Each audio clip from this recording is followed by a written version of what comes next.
o Jornal Rio Doce está de volta. A baixa cobertura vacinal contra a poliomielite gera preocupação à comunidade com a volta da doença. Quando a vacina da poliomielite chegou ao Brasil, a Marli tinha menos de 1 ano e não conseguiu completar a imunização antes de ser diagnosticada com a doença. Foi uma febre muito forte, eu fiquei com as pernas atrofiadas e sem força nenhuma, ficou que nem um pedaço de pano. Em 15 anos foram 29 cirurgias até que a Marli conseguiu andar. Mas aos 40 ela teve um acidente vascular cerebral isquêmico, também decorrente da poliomielite. Desde então, precisa da cadeira de rodas. Paralisou meu lado direito, então eu perdi todas as cirurgias que eu fiz na perna direita e deu sequela no braço também. A poliomielite é uma doença viral transmitida pelo contato com as secreções de pessoas infectadas. Os sintomas mais comuns são febre, dor de cabeça na garganta e no corpo, além de vômitos e diarreia.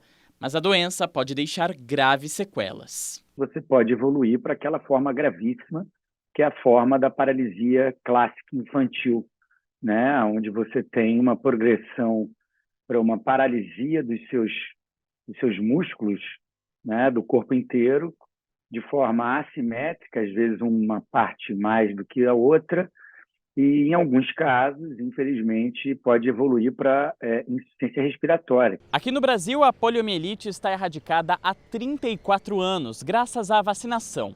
Mas a procura pelo imunizante vem caindo ano após ano e preocupa. No mês passado, o país vizinho, Peru, confirmou um caso da doença em uma cidade que fica a 500 quilômetros da fronteira com o Acre e o Amazonas. Um relatório divulgado pela Organização Pan-Americana de Saúde aponta que o Brasil é o segundo país com maior potencial de volta da polio, depois do Haiti. E o motivo é justamente a baixa cobertura vacinal. Nós temos casos registrados em outros países. E com a população tendo baixa cobertura vacinal, existe o risco de reintrodução e a ocorrência de epidemias. Os níveis de cobertura vacinal têm que ser acima de 95%. O Brasil está em torno de 70%, 72%. Em algumas áreas do Brasil, absolutamente menor do que isso.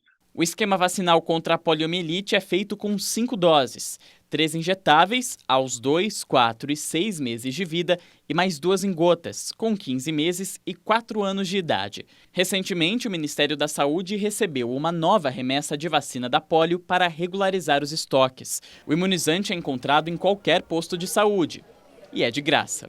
Vamos ampliar o acesso. A gente vai fazer uma ação de multivacinação, onde a gente vai planejar ações extramuro, ações de vacinação em ambiente escolar, além de manter as nossas unidades de saúde fornecendo vacina a todo momento. Todo dia eu acordo com medo de ouvir na televisão que teve um caso de pólio no Brasil, ou mesmo fora.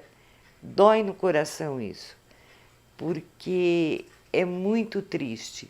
Então eu peço para que as mães vacinem seus filhos, tenham consciência. Confira agora o quadro de psicologia com o Dr. Lucas Napoli. Cada pessoa tem uma forma típica, mais ou menos estereotipada, de se relacionar com o outro. Tem gente que está sempre querendo agradar. Tem gente que está sempre querendo se esconder. Tem gente que está sempre querendo seduzir. Tem gente que está sempre querendo se mostrar forte. Enfim, os padrões de relacionamento são os mais diversos. Eles expressam uma determinada fantasia e se constituem em resposta a um medo básico. O sujeito que está o tempo todo querendo agradar pode ter inconscientemente o medo de ser destruído por um objeto interno cruel e implacável.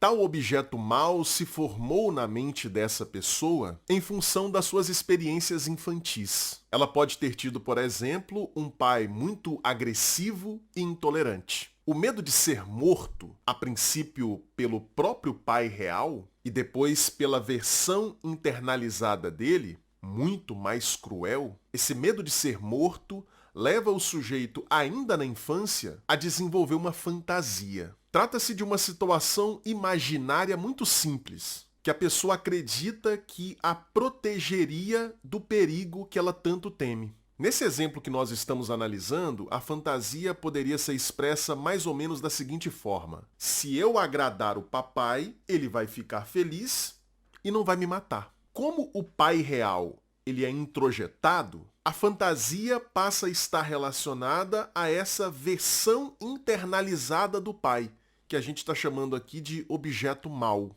Esse objeto, por sua vez, ele pode ser transferido para outras pessoas. É daí que vem o padrão de estar sempre querendo agradar. Por estar sempre transferindo o objeto cruel e impiedoso que o sujeito tem dentro de si, ele se sente o tempo todo ameaçado e assim precisa estar constantemente fazendo uso da fantasia para se proteger. Buscando agradar os outros, a pessoa inconscientemente acredita, por conta da fantasia, que ela está acalmando o objeto interno mal e se protegendo dos ataques dele. É claro que essa tendência de estar sempre agradando os outros, ela pode estar associada a outros medos e outras fantasias. Há vários cenários possíveis. Esse exemplo que eu estou citando serve apenas para enfatizar o quanto é importante que um terapeuta identifique os padrões de relacionamento apresentados pelo seu paciente. Afinal, como a gente viu aqui, é na análise desses padrões de relacionamento que nós encontraremos o medo e as fantasias básicas que governam inconscientemente a vida do sujeito. Confira as vagas de empregos disponíveis para esta terça-feira. E as vagas de emprego dessa semana são: atendente do setor de frios, auxiliar administrativo, auxiliar de almoxarifado, auxiliar de cozinha, balconista de açougue, faxineiro, fiscal de loja, gerente de logística, mecânico, motorista de caminhão, operador de caixa, padeiro, pizzaiolo, repositor de hortifruti, repositor em supermercado, sushiman, técnico em segurança do trabalho e vaqueiro. E a edição do Jornal Rio Doce de hoje vai ficando por aqui. Uma boa noite para você e até amanhã.